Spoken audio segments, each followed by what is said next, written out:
Hi, we're here with Skyfall. We saw it last week at the midnight, which was awesome, but also a bad idea.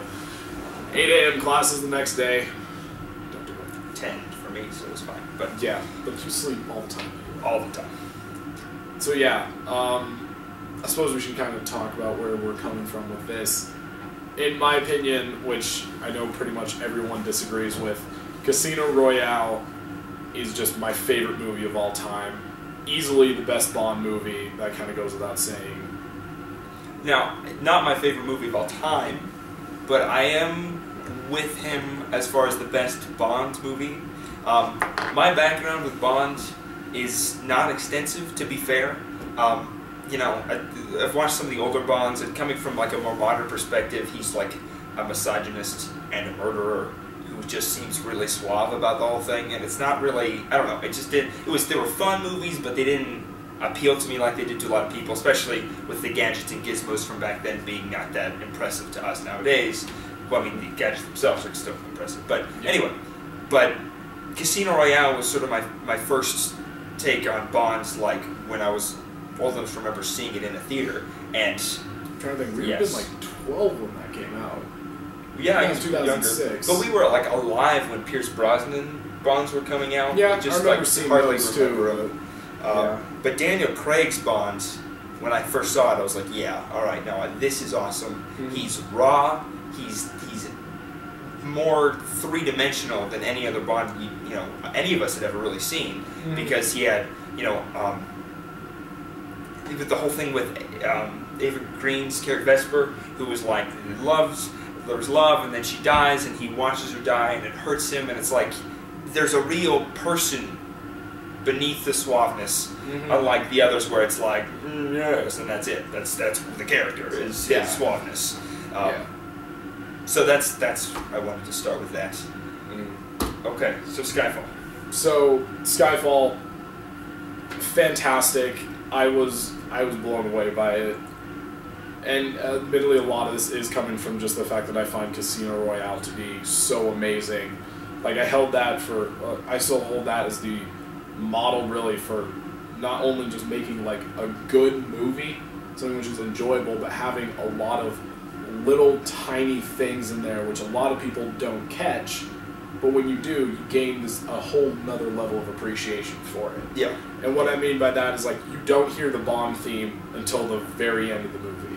You hear little touches of it throughout the movie, like a quarter or two here and there when he does something that's Bond-y, but you don't hear the full theme until the very end. When he says, the first time he says in the whole movie, Bond, James Bond, and you're like, all right. And so he says the classic line, and you get the classic music. Yeah, it was great. Which, do you want to touch on that now or later? What they did with Skyfall in that kind of sense? Let's do that later. Okay. I mean, there's stuff that we'll get back to with that. Yeah. Your thoughts on it? General thoughts on Skyfall? Yeah. It was awesome. Super. I mean, when I see a Bond movie, first thing, it's got to have great action, because if it doesn't, then what the crap? Like, what's the point? And it totally delivered. Action was awesome. Daniel Craig's performance, just as good or better than ever. And where Quantum of Solace didn't do it for me so much was that, though there was still the emotional context of the previous movie guiding that movie with his I'm hurt, get revenge, he was so distant, you didn't get any insights into him besides the fact that he's pissed off. Yeah. Here we see more, you get more into his heart. I mean, but it's always subtle, but you get much more into it than in Quantum of Solace, and that just makes it so much more emotionally appealing. The whole thing with M, and M's sort of a mother figure for him, and it puts a lot more emotional gravitas. Awesome. Yeah, so that was great. Judi Dench is just awesome. She's amazing as the Bomb Diggity. And there's other stuff that I liked about it too, but we'll go into it. But basically, I don't know if I liked it as much as Casino Royale, or maybe not more, but probably on par. It was really good. These two are extremely comparable movies to each other. We were looking it up earlier, and the budget for... Why is this thing just dead? Oh, you should probably not break it. Sorry. The budget for Casino Royale was $150 million. The budget for Skyfall, $150 million. So they both have like the same budget. They have Daniel Craig as Bond and Judi Dench as M. These are very similar movies when you look at it like in that way. The production-wise, yeah. Yeah. And so it still has a lot of the components of a great movie, and they were both just great. So. Yeah. So I guess probably the easiest way to do is just kind of tackle this movie like as it happens. Sure. Okay. So yeah, the opening scene is a combination train. Well, the first is like a car chase thing going on. Yeah, right it's through the streets. Train car thing. It's very long. It's nice and high action. Yeah, Bond type thing. It's great. And this is not a spoiler. Bond, it's in the trailers. Bond gets shot. He's grappling with this one guy, and they like absolutely need to have him killed. So the other agent sort of just who turns out, is it a spoiler to say who she is? Say it later. Okay, but anyway, Judi Dench tells her to shoot. And yeah, she tells her to take the shot. She shoots and she hits Bond. And in one of the most implausible parts of the movie, he falls a long ways down into the water, and every other person would be dead except for Bond because he's awesome. He's Bond. I mean, yeah. So it's like you don't question it. He's Bond. It's fine. So he survives. Yeah, but the MI6 doesn't know that. Like, they write up his obituary. Also, he's a commander. That, really? Commander? Like, it's not a I think it'd be like high-ranking yeah, it is. part. Like, I feel like that'd be a desk job kind of thing. Yeah. I'm not very into, like, what rankings there are, especially for a British system. I just assumed it would be like a special agent. You know, that's how we do things in the U.S. where things are done correctly, so I don't know. Kidding. But sure.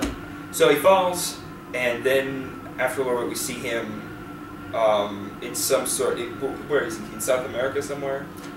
I don't know. Some tropical island. Tropical place. He's screwing some tropical chick because he is drunk, extremely drunk. You see him hit the bar. He's playing like a scorpion drinking game because they put a scorpion on his hand, and he has to drink a good amount of alcohol and not get stung. And that was actually kind of cool. What else do you do for fun when you're that hardcore? Nothing. That's what you do. Scorpion drinking. Yes. Yeah. It's a thing. It is, apparently. Everyone try that at home. So, maybe not try that at home. If you can get the scorpion. Okay, so he's drinking a lot, and then he finds out about this attack, which we see from it, following Judi Dench's character on MI6. What is it like? She gets like their computers are hacked or whatever, and then it starts off as an email to her where it shows, and like this is something like the villain has a sense of humor. He sends this really weird cartoon thing where it's basically just telling her like obviously she's under attack because it shows her head doing some weird animated tiny thing, and then it says like think on your sins or something like that.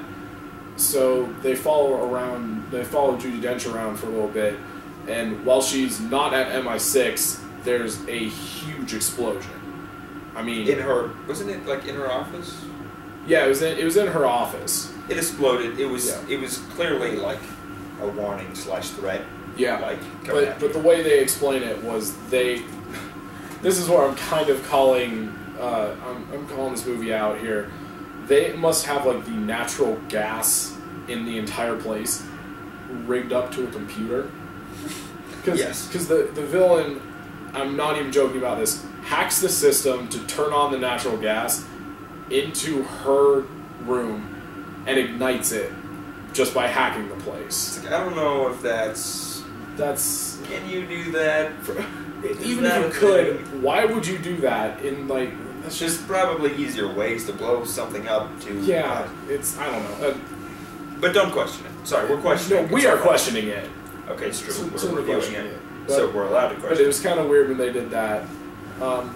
And so part of the big thing of this is that there's a hard drive that has the identities of a lot of Right, you MI6 should talk about agents who are out in like. No, it wasn't MI6. It was NATO.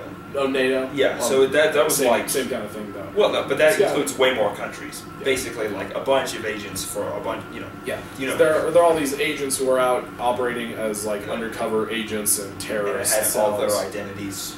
Mhm. Wasn't that what Bond was trying to get in the first place? From the Yeah, guy? from the guy, and that's why like they were like, take the shot, because if you don't, everything's just gonna go to hell. But of course they missed, so everything went to hell. Yeah. So they even start like toying with her, with M. They don't release the whole list. They release like the identities of 5 people on YouTube, Yeah. which I'm like, okay, really? WikiLeaks or anywhere else, but okay. No, it's like, let's put it on YouTube where a bunch of like 14-year-old kids will find some reason to laugh at it. Yeah, that's true. Yeah. But anyway, so Bond finds out about this by checking out the TV or something, and then he shows up in M's room. just because Which he I think can. happened in Casino Royale. She's like, how the hell did you get in here? Because he's awesome. Yeah, he's like, I thought M was a code word. I had no idea what it stood for. It's like, if you say another word, I'm going to have your head blown off. Like, M is awesome. Yeah, she's kind of a badass. She really is. So he shows up, and she's all like, why are you here? And it's like, what have you been... Oh no, the first thing she says is, where the hell have you been? And he's like, enjoying death. But anyway, he comes back to help because obviously they need Bond because he's the ship. Mm-hmm. So they kind of get him undead. They make him not dead. Yeah. Pronounce him not dead, whatever. And he has to pass A lot of MI6 training to be like approved for going back out into the field. for field operations. And there's like, marksmanship, pull-ups, jogging. It's like a physical activity, psychological activity. Like, how is he doing? And it's pretty cool to watch. Daniel Craig, son of a bitch, can act, and he does such a great job of being a badass who is hiding his real self. But in the end, he's just an actor, Daniel Craig. But he's just putting on layers of personality for the camera, and it's genius. So he's able to show that he looks hardcore and tough and serious, but when he's missing shots, and when he's, like you can tell, he's doing those pull-ups, but he's having a hard time, but he's trying to hide that he's having a hard time, and it's just a great He got shot, performance. like, right here, didn't he? Yeah, he was shot. Yeah, and they show him being just a man and cutting the bullet out. Yeah, because there were shards left, and so apparently his shoulder was hurting him, so he goes to the bathroom and cuts the shit out. Yeah, and another thing that's just kind of, I just thought of, like, wouldn't that caliber rifle just blow a hole through him? No, she was using like a scoped assault rifle, like an but someone M4 like that type is thing. relatively, M4 has small bullets, but I'm not sure if it's the M4 or the M16, but they will tumble inside and kind of carve a larger hole, which is that's a problem. I don't know. But I mean, basically, he doesn't have any armor on. He's just wearing like a suit. It would do some more damage than it showed, probably. Yeah. But it wasn't like a huge rifle or anything like that. Yeah. People have gotten up from those. Yeah. It just hurts. I just like how he comes back and just brings it. It's like, here's evidence. Analyze this. Analyze these bullets. I pulled them from me. Yeah, they've just been inside me for the last week. I'm guessing. Something that weeks. The implication is not like so much. I don't think that long though. At least a month. It had to heal. It wouldn't heal in a week or even 2. Okay. I'm right. But yeah. Okay. Anyway, one of the things I really noticed that I saw was really similar was how in The Dark Knight Rises, you see Batman, or rather Bruce Wayne, after, 10 years? 8 years out of service, and he's like, oh, I'm this old broken man, I just have no cartilage in this one joint. Right. And he puts on this magic thing on his leg, and all of a sudden he's kicking down brick columns. Because he's Batman. Yeah, but with this, but with this one, you could really see you could see Bond was straining. He wasn't some, he wasn't magic, MacGuffin device on his leg, and all of a sudden, hey, everything's better. But to be fair to Batman, it was now he can use his leg, but he was still not having an easy time. I mean, you can still take out the thugs, but like, I think both movies had a similarity in that it's like both these heroes are not as young as they used to be, and they're facing some physical challenges that they haven't had to face before. More obvious in Batman because of Bane, that's the whole point of Bane. But still, yeah, definitely present. Yeah, but I just saw that like comparison there. So he gets approved for field use because M passes him anyway, even though he doesn't pass the test. He really doesn't. I mean, he does. You see him when he does the marksmanship shooting. He's given just like a standard pistol and has to shoot at the guy. And he misses. He misses bad. I mean, you think of Bond, like this guy's able to, shoot like a coin off your hand at 300 yards. This guy's missing by like a foot. Right. Yeah. And you can tell he gets frustrated because he starts walking toward the target and unloads an entire clip, and he's still not that accurate.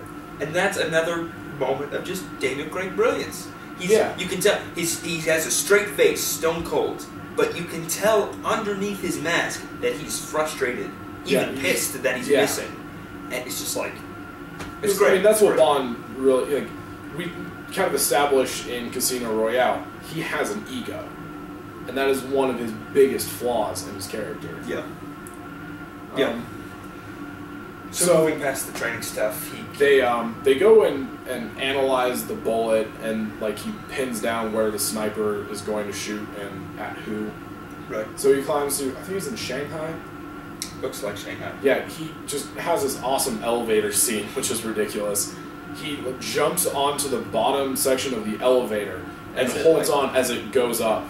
It's pretty beat. Yeah, and you could tell like there's a part in it that they kind of made a point of showing this. He was really straining. Like for a second there, you thought that he was going to fall. Right. Yeah. Which I mean, for any of us, would be perfectly reasonable. But he's Bond, so it's like, whoa, he's straining. Yeah.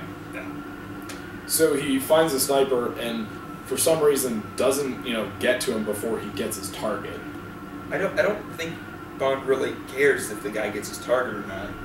He's more interested in the sniper himself, Yeah, but it's still... It seems like, why didn't he just... But I don't think... Like, part of it was... The whole floor was just made of, like, glass walls, so you could just totally be seen. So he had to move really carefully and quietly to not be noticed by the guy before he could sneak up on him. So maybe that was it. But there's a pretty cool... He still has a gun. Yeah, true. But he was trying to get information out of him. Remember? Sure. Anyway, so there's a pretty cool fight scene. Really cool fight scene. Really cool, yeah. The way it works is it's shot as like a silhouette of the two of them fighting against like the Shanghai like neon sign backgrounds and stuff. So they're just like black shapes doing awesome fighting moves and stuff. Yeah. It's pretty sweet. Fun scene.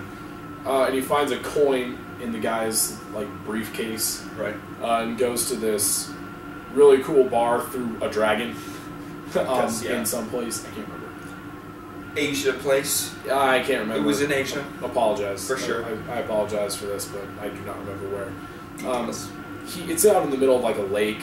He gets on a boat, and this is in the trailer. I know you see it, where he's on the boat. He's standing up, and they go through the dragon, and he gets into this bar. Casino, we call it place. Yeah, casino, and Continue. So they go to this casino, and shockingly enough, he doesn't play a game of poker of any kind. I was hoping for like a 30-minute poker scene, but we didn't get it. Yeah, we didn't get that. I think they kind of spent all their points with Casino Royale. So he cashes in this little chip and walks away with a briefcase of something, what did he say, like $5 million? A lot. Just basically enough where he would just be like, well, I'm just going to buy like 5 awesome cars. Plural monies. So, yeah. But then he... we forgot about Q. Oh, we forgot to mention Q. He meets Q before he leaves for Asia Place. They have a new Q. They have this guy who's very young. I mean, this guy does not look like he looks like he's under 30. Oh yeah, he looks like really young 20s, give or take. Yeah, pretty young. Ben Whishaw, I think is his actor. Name. And he's a really funny Q. Yeah. You can tell there's a little bit of change with just the new Q because he gets 2 things. He gets like a tiny radio transmitter which shows his location, and the other thing he gets is a gun, which is standard Bond equipment, except for the fact that it reads his palm print, so that he's the only one that can fire it. Which comes in handy. Yeah, he's like, and he even makes like a reference to the old times. What did you expect? An exploding pen? I that was a good reference. There were many references to older Bond movies in this one, which were great. That's the first of many, and we'll get to the others. But yeah. That's especially when bringing back Hugh, who we haven't seen. The lights went down. I know. We just what do we do? We're in one of these high-tech rooms where it's like motion sensing. If you don't move enough. Lights go off, so fixed. So bringing back Hugh, which we haven't seen since old Bonds. Yeah, he wasn't in Casino Royale or Quantum. Yeah, he was in Die Another Day, and I think that was the last Brosnan. Yeah. And he was an old guy in that one. So, bringing back this old character of Q, they kind of bring back more references and things like that. It's pretty great. And one thing with Q is, like, before he was kind of just like an inventor guy. In this one, he looks like he should be in the IT department. He's just like this super computer genius, and he's even talking to him. It's just like Bond's making fun of him for being so young, and he's like, "I can do more damage with my computer than you could do with any amount of weapons." With my computer in my jammies. In my jammies. That you can do in it like a whole day with a gun. He's like, "Yeah, you want me to just like crash the entire political system in Uganda?" I can do it. Yeah, I'm just okay. Yeah. Okay, I'll give him that. Computers there's a lot of play a big role in this one. Yeah, there's a lot of talk about like how are real man field agents even necessary anymore in the age of computers? Like, what's the point? It's all outdated. There's a big thing about that sort of motif of that throughout. And basically, the point is that yes, they're still needed. Yeah, because if they weren't, we wouldn't have Bonds 4 and 5. Of Daniel Craig, of course. Okay, so getting back to this, he has this gun, which he's fighting these guys off, and he loses the gun, and the guy picks up, he's like, hey, I'm gonna shoot you. God damn, what's going on here? A Komodo dragon just kills him, which is... honestly, it's a cool scene, but CGI there wasn't the great. Best. It was good, but it wasn't... But it's kind of a nice throwback to older Bonds, like...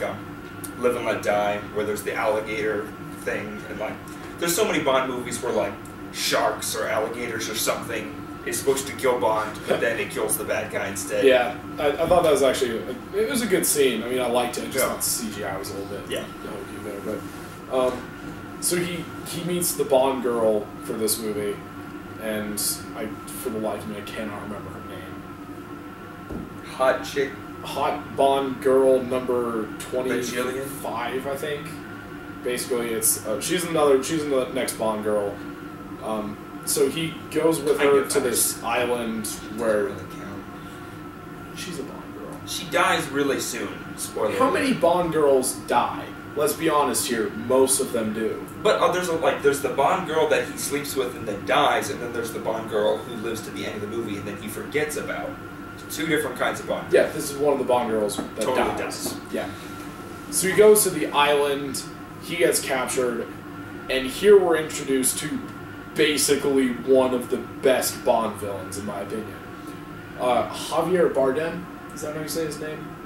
Javier Bardem? Sure. He's a Spanish guy, as the actor, has genuinely a great intro scene. I think they blew the entire budget on just this hallway, where Bond's like tied down to a chair behind him. He's just kind of looking over there. And this hallway is huge, and it's lined with just computer stuff. Servers, basically. Yeah, basically something for this guy's hacking equipment.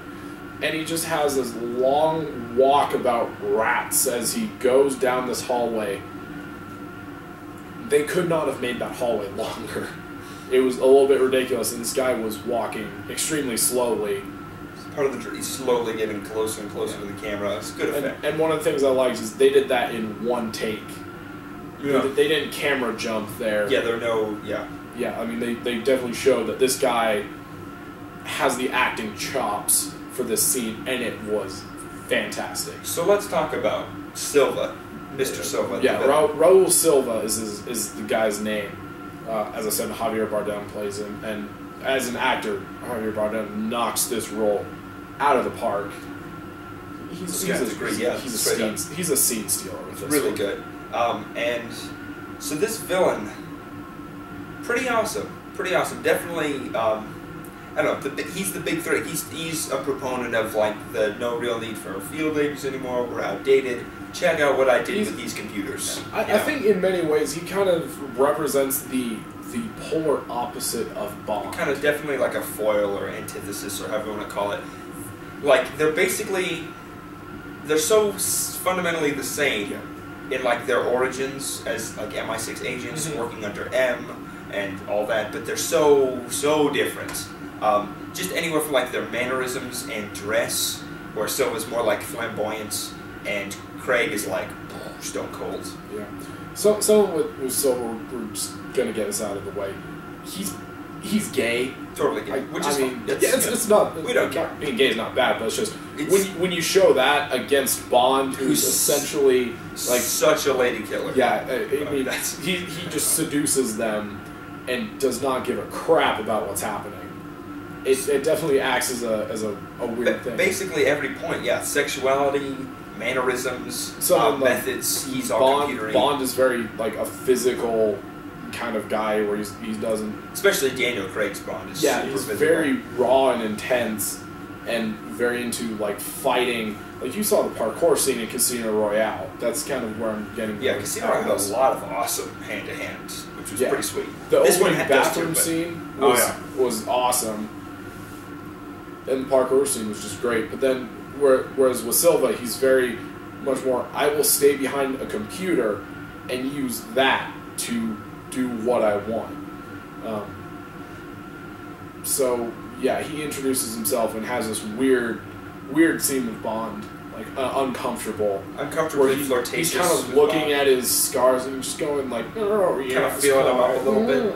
Oh, matron, yes. that's a bit of an exaggeration there, but there's the part where it's like, but there's like, what did Silva say? There's like a first time for everything, and Bond's like, who said it was my first time? The implication is with a guy.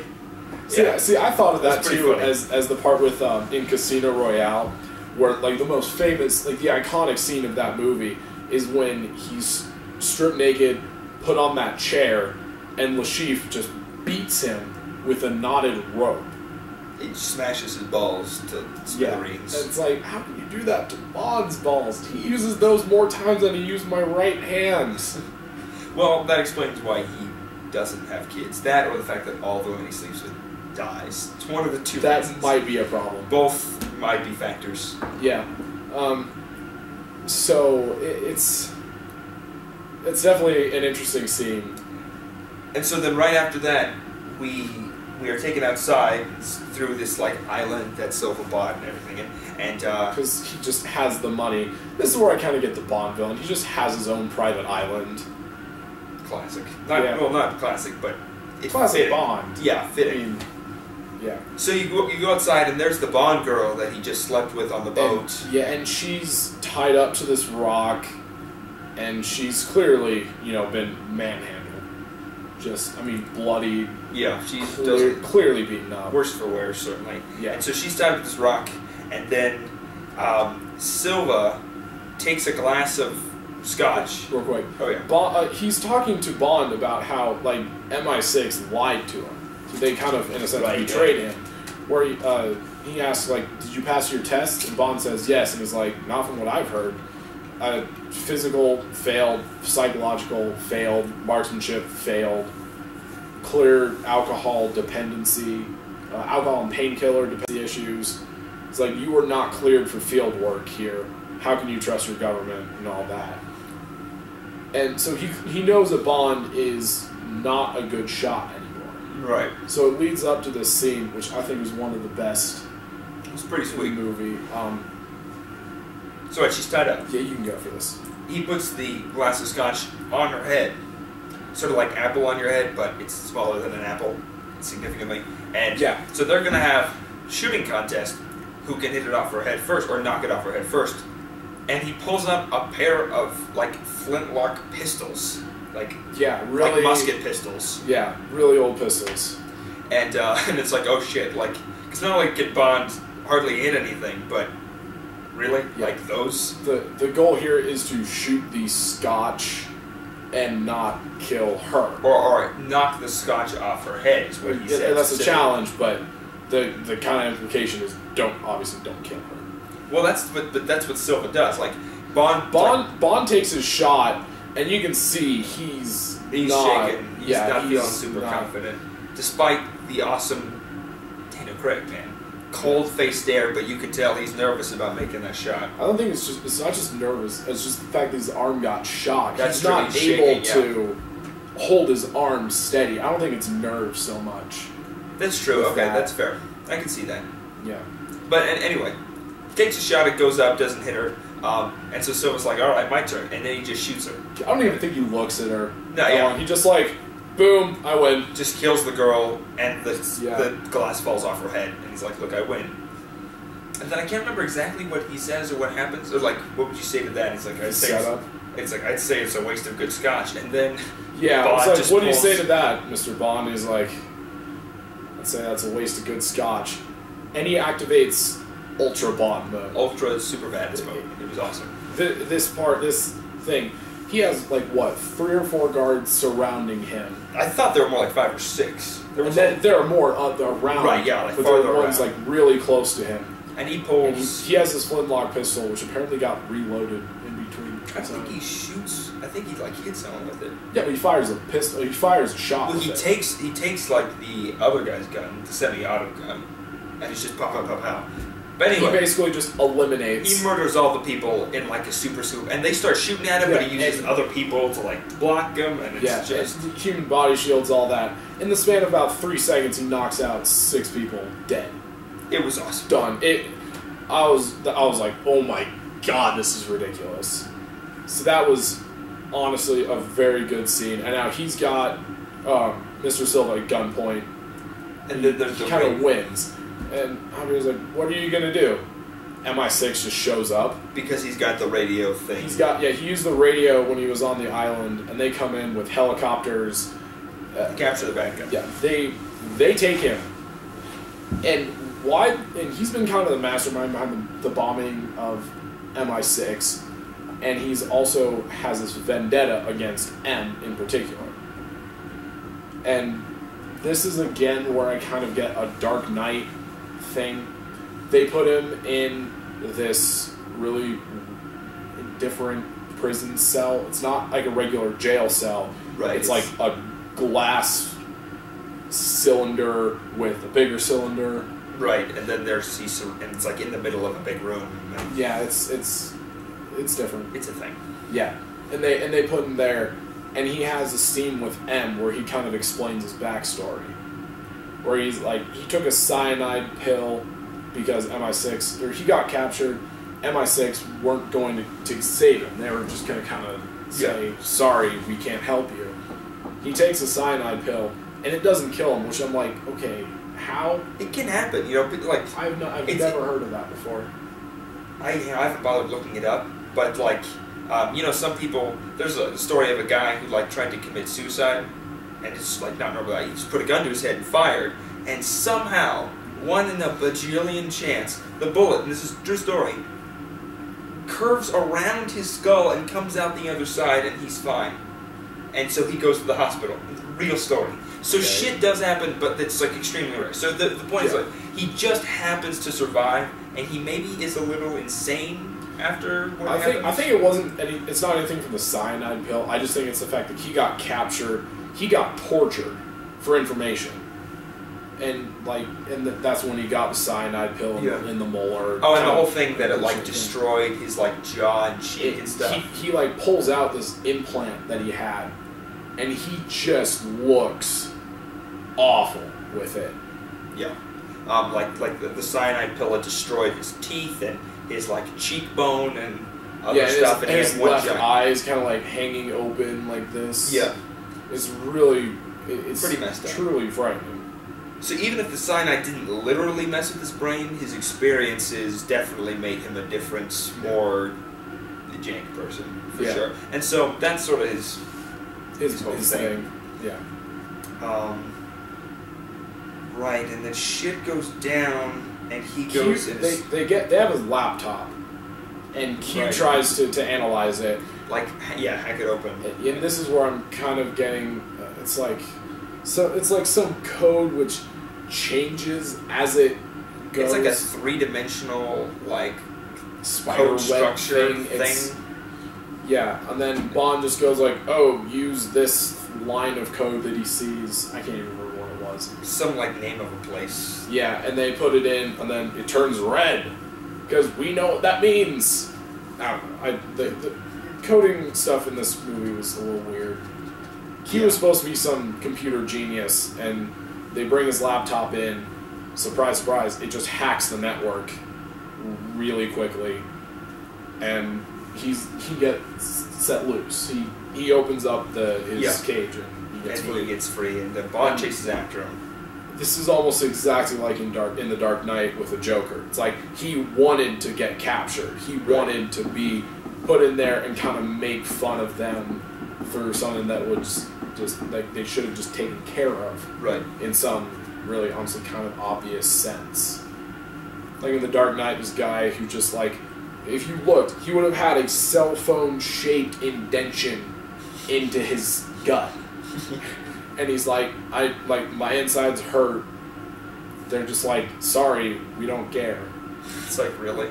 Yeah. Yeah, it's kind of mean. But in this one, like, they bring his laptop in where they just have their entire network. They never thought the possibility is just like, oh, this might be a problem. You'd think that Q would have thought of it, but whatever. Yeah. So Bond chases him down into, like, the railway, subway area, underground, obviously. And Silva makes fun of him a little bit more. Like he reaches him. Silva's climbing the ladder, and then they like talk a little bit, and then he explodes a part of. They're in like the subsystem, and this thing explodes, and Bond just looks behind him. And is like, was that meant for me? Blows a hole in like the ceiling area, and he's like, no, but that is. And then a train goes through the hole, and like Bond, he gets out of the way because he's naturally, of course. That's the end of the movie. He's dead. Twist ending. So that was a very cool set piece. Mm-hmm. What happens after that?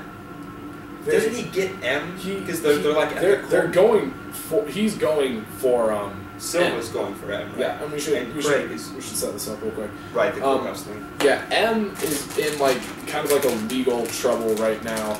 Her job as the head of MI6 is in jeopardy because this list was lost. They've had agents getting killed. And they're all like, okay, this wouldn't have happened if we just adopted more modern terrorist fighting ways of just like unmanned aerial drones, information. No longer are we going to have these field agents. This is a reoccurring thing. So she's in this court hearing where it's honestly a lot of really important people are there. Yeah, like ministers and things like that. A lot of higher ups, and they're all in this one room. Do we want to mention Ralph Fiennes' character at some point? He's not a huge character, but he's cool. The guy who becomes the new at the end. Sorry, we'll get to him. Yeah. Sorry. So it's really cool because you see this, like, you cut to both angles from this. Like, Silva is obviously heading there. He's got his posse. And he's basically made one thing clear with his scene with M. I want you dead. That's what he's going for. Kill M. Yeah. It's a bizarre relationship. We'll talk about the more stuff with M and him later. Yeah. It's kind of weird. But anyway, so he's goes to the courthouse, shooting starts. Yeah. And but Judi Dench is okay, and other people who we've seen before throughout the movie. Yeah, well, like kind of minor. Well, not minor characters, but you see them a lot during the movie. And they're, firefight. Daniel Craig shows up. And this is also, I think, in the trailer, because I remember seeing part of it. Because there's, like, everything's happening in the room. Everyone's shooting. There's smoke. There's papers flying everywhere. The whole place is just a wreck. And Bond, being Bond, doesn't kill him, which is surprising. Yeah. Like, you think in a scene, like, when that was happening, I honestly thought that was going to be the conclusion. Because, like, the setup would have been such that there would have been, like, a big fight in the embassy or something. Right. But that doesn't happen. What happens instead is that Bond knows that Silva is going to go for him. there is, like, come hell or high water, she will be dead. That's Silva's goal. So Yeah. So what he does is he goes in the MI6 equivalent of off the grid with M. He abandons his car and gets the Aston Martin. It was awesome. He's just like, we're gonna go in wheels that doesn't have like a tracker or something. He opens up this basically garage door, and there is the iconic Aston Martin DB5. It's just in all of its glory. So beautiful. And I'm gonna just say this really quick. Obviously, I think the car is just an icon. Totally. One of the biggest car icons in ever. Right. He gets in the car with them, and what do you hear? As they start driving away, the Bond theme, but not just the Bond theme, the classic Bond with theme. like with the guitar Yeah. and stuff, like the classic Bond theme. The audience went nuts with that. Oh yeah, with it us. was like yeah. It was great. It's just great. Partly just to see just the Aston Martin in action again, which I love that car. It's beautiful. It really is. Sweet man tears were shed that night when we Yeah, saw it. it was. It's really beautiful. And they made a few references with the car, like Ed is making fun of Bond with this, and he flips up the gear shift, and there's the ejector seat. Like yeah. and she's just like, do it. Go ahead, eject me then. It was like, ejector seat. Yeah. But the thing is, like, it's not just an Aston Martin. It is the Bond Aston Martin from the earlier movies. It has the ejector seat. It has machine guns. In the headlights. It's like it's not just like the look. It's the car. It is the car. And it's awesome. Yeah. So his plan is he's gonna go off the grid, but he's gonna leave the trail of breadcrumbs for Silva to follow. Which he's just like he calls up Q and he's like, I'm going off the grid, but have him follow me. How? I'm not exactly sure what techno-sorcery was involved. I was just kind of guessing he just like left little data bits for him. Yeah, it was really. It had weird. to do with computers. Yeah, that's it was. I didn't know what to do with it. Just assume it was. But he knows what's happening, and this is where this scene is awesome, but it kind of bugs me that they went into this. We finally come to the title of the movie, Skyfall, which is in this northern part of Scotland. Like Scottish Highlandy, Scottish Highland, type yeah. area. And it's just Bond's home. And it's just a Scottish castle. Mansion, more like, but it's like it's Scottish mansions are like built of stone and heavy wood, and it's very nice. Like cool. you get what we mean.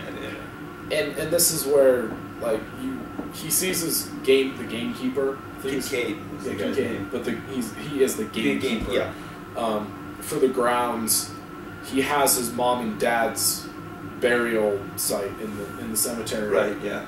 And here, like, you establish that James Bond is not a title that he was given. It's his actual name. Which for Colin I more. think there's a lot we're going to need to talk about just after the plot of the whole movie, so we'll get into that later, but just keep this in mind. For me, it wasn't so big of a deal because I always just assumed that we'll talk. Anyway. Yeah. So, but personally, I want to throw out something. They go to the Scottish Highlands, and they go to his old home. It's kind of beautiful in a bleak, ancient kind of way. It's in a Scottish sense, really. I yeah. mean, it's kind of gray there, but the place is very pretty. Yeah, in an archaic kind of way. Yeah. And Kincaid's there, who, it's like, it was almost like so sudden. Like he walks in, and Kincaid's like, "There you are." And that's another thing. He's just like, "Sup? How's it going, James?" It's like, nothing much, dude. Like, I'm assuming they haven't seen each other for quite a long time. But it's like, I don't know, both of their... What made it, like, less jarring, because it would have been, like, really jarring, it's like, oh, suddenly we have this character now, is that the guy who played Kincaid did, I think, a really good job of just being convincing in that he was this old badass, guy. Kind of a badass. And honestly, Daniel Craig's Bond's personality plus Kincaid's personality, neither of them fly. Yay. Neither of Sorry about them that. seemed like the kind to be super nostalgic and stuff, so it didn't seem too weird that they didn't talk a lot. Yeah. But anyway, I really dug the Scottish aesthetic as a change-up for Bond. Bond is always going, early exotic locations. Asia, is the big thing to about it for me. Always exotic. I mean, it's Asia, it's Africa, it's somewhere jank. Yeah. And so this being just, it was just a really down-to-earth aesthetic. Really, and so I just thought it was a great change. And it more emphasized by, the clothing he switched to, he's not in his suit anymore, he's in this, leather jacket and gloves. It's cold. And, the guns, they don't have a lot of guns. He doesn't have, there's, one semi-auto that M gets, and him and Kincaid are using double-barrel shotguns, hunting rifles. Yeah, and it's you see this thing where it's he doesn't have any high-powered weaponry. There's no high-tech stuff, besides maybe the car. Yeah. Which another thing here is he tries out the hunting rifle and he just pegs the 2 shots. So it's you get a feeling that Bond's back because he does a little practice shooting, bow bow, shoots the easy. And Kincaid's damn. Yeah, that was cool. There's a decent a pause in the action where you kind of talk. He's talking with Kincaid's talking with M. They're all, I don't know. It's a good little character bit. I liked a lot. And what happens there is you can really tell that something awesome's about to happen. Yeah, because there's the rising tension. Something's coming. I would describe this scene as homicidal Home Alone. It really is. They have they don't have grenades. They have TNT explosives. Yeah, they have some TNT, and they have a bunch of hunting rifles. They have shotgun shells, which they make use of geniusly. It was really great. Yeah, what they do is they basically turn the whole house into, as I said, a Home Alone trap that's going to annihilate everyone who comes in. Especially the initial part of the house, which is where they took out most of the guys right there. Yeah. But traps, for example, are the floorboard setups that when you press on it, the shotgun blast will just poof from the shell. Or Judi Dench's. She takes electric lighting. And rigs it's you flip the light switch and the thing would go, and it's just shrapnel. Yeah. And not so cool. It's nails, right? Screws, stuff like that. Something that would just blow a hole through you. So when the guys come into the room, she just flips a switch, turns on the lights, and ba-boom! So the whole place is rigged to go. I particularly they did a little mirror trick where they just set up a mirror, and Kincaid stands in a spot. So the guys coming in the door think he's because they're twitch reflex, they think he's right in front. They shoot the mirror, and he's to the side, and just blows them and says, "Welcome to Scotland." Yeah. So what happens here is they've rigged the whole house. It's ready to go. They're waiting for Silva, and they know he's going to come with an army. I mean, not the literal army. I mean, a lot of people. So what they do, and they set up the. He obviously comes. It's kind of late at night. They set up the car such that the headlights are facing the door. So they all come up to the front door, and what do? Machine guns on the Aston. presses the machine gun button. And the thing is, he's just in the middle of the Aston Martin. I kind of was guys, that's just an obvious place for him to be. Why did you not look at this? They really should have checked the car.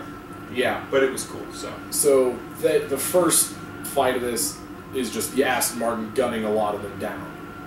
And then more of them try to enter the room, and the mirror scene with Kincaid, and he just blasts it to him. He's "Welcome to Scotland," which is awesome. Yeah, and then after the traps go, there's just a bit of more firefighty stuff. I remember Craig comes I was seeing this. He Craig was using the hunting rifle, and I was dude, they have far better firearms literally right in front of you. And as I thought that, he just picks up one of their guns with his foot, by the way, and it totally looked like Craig just did it. It didn't look CGI'd at all. I think he did do it. It was just so cool though. He's walking and in mid stride puts his foot under a gun, flips it up, catches it in midair. And you're that's cool. It's the little things. That was wonderful. So he goes around and shoots some people, and let's see. They kind of take care of the first wave of people, but then more come. With the helicopter, that's right. Silva comes with a friggin' helicopter. Machine gun turret helicopter. And I was like, really?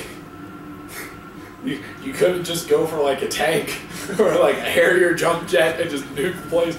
You had to go with a helicopter.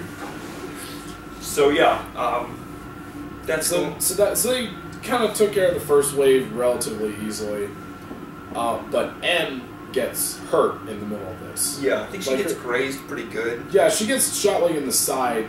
Yeah. Something that's not immediately a lethal hit. But she's slowly bleeding out, and she's kind of an older woman, right? So yeah, I mean, certainly not. So they have this little like escape tunnel where Bonds just tells Kincaid to just take M through the tunnel. It goes underneath the house and way out onto the grounds. Yeah, and then pops out later. Like the monastery kind of. Yeah, like the church chapel area. Yeah, the chapel area that they have in the grounds.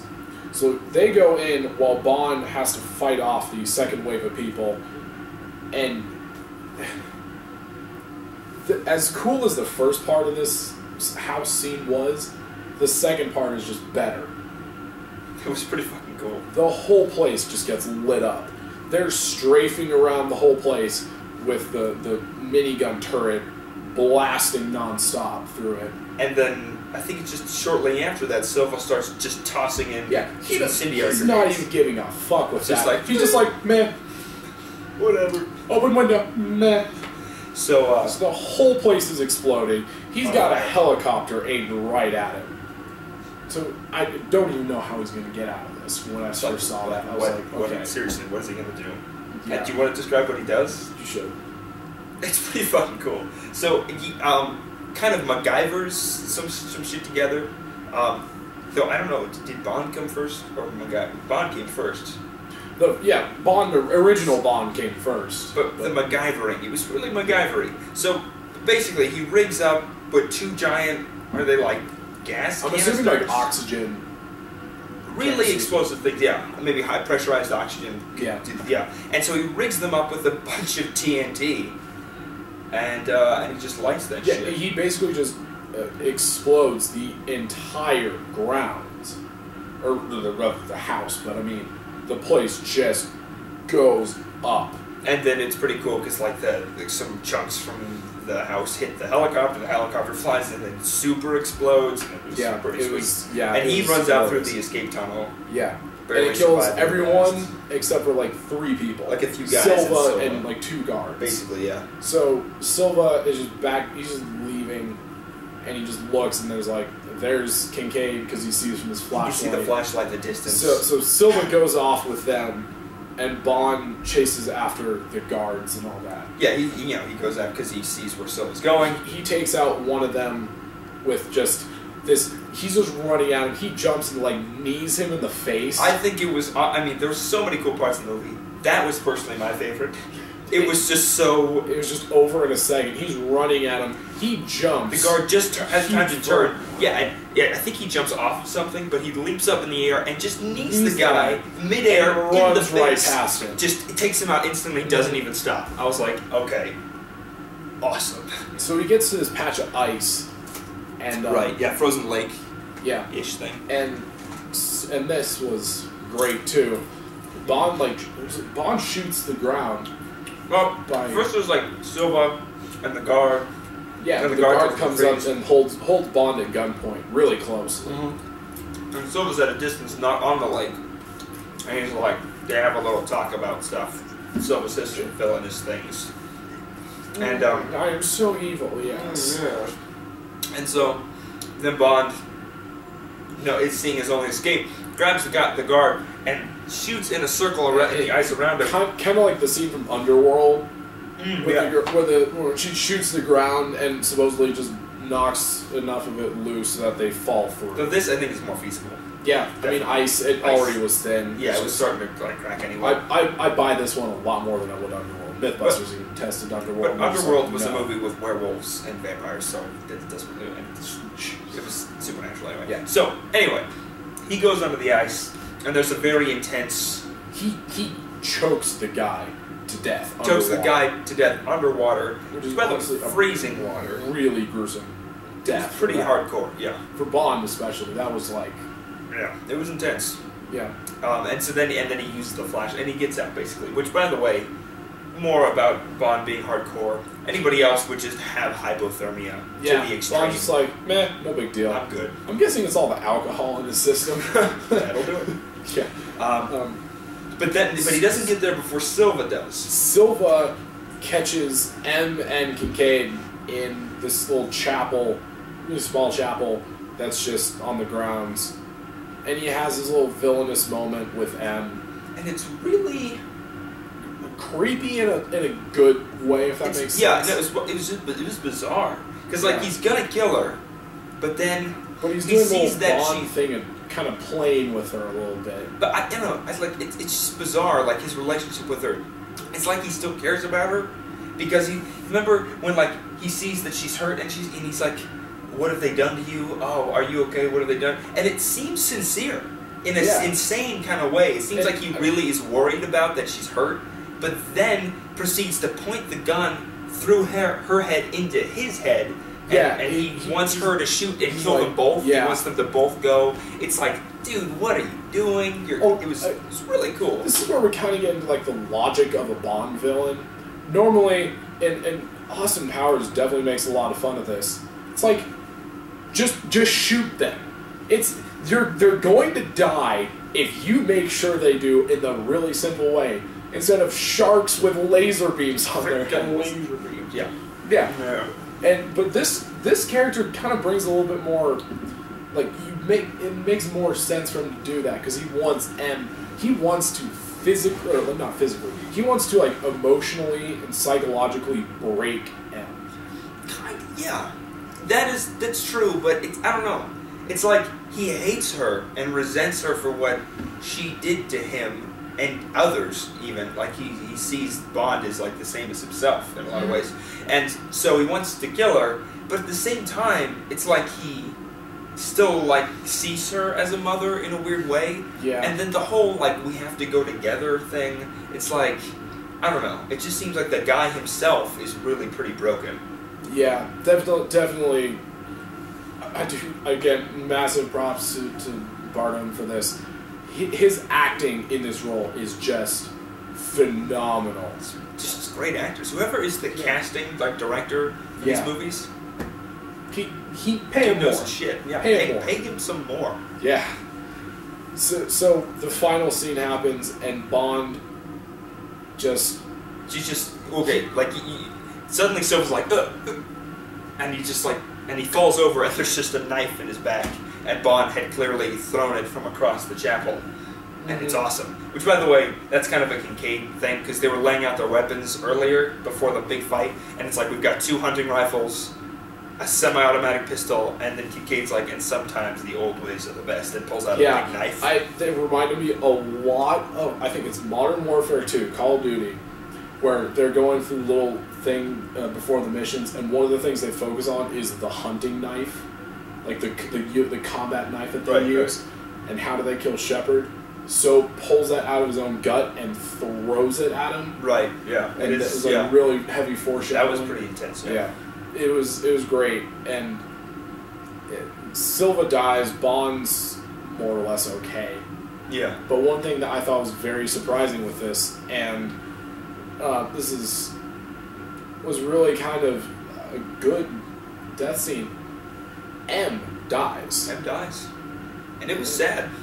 And I think a little bit of that is because Judi Dench has been in the role for so long. That anyone else's M is what? Yeah. Yeah, I mean, and she's just so great as M. But,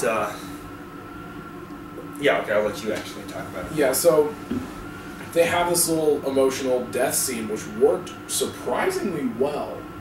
I mean, the two really are kind of enemies a lot of the times. Bond messes around with M, and oftentimes she's kind of a smartass to him, but he deserves it a lot of the time too. Yeah, they're not enemies, but they butt heads in a sort of almost affectionate kind of way. Affectionate for hardcore spies. Yeah. And soldiers, and really. We kind of talked about this earlier. M has kind of been a mother figure to Bond. Who hasn't, they talk about Bond's They get a little bit into his backstory with this whole Scottish thing.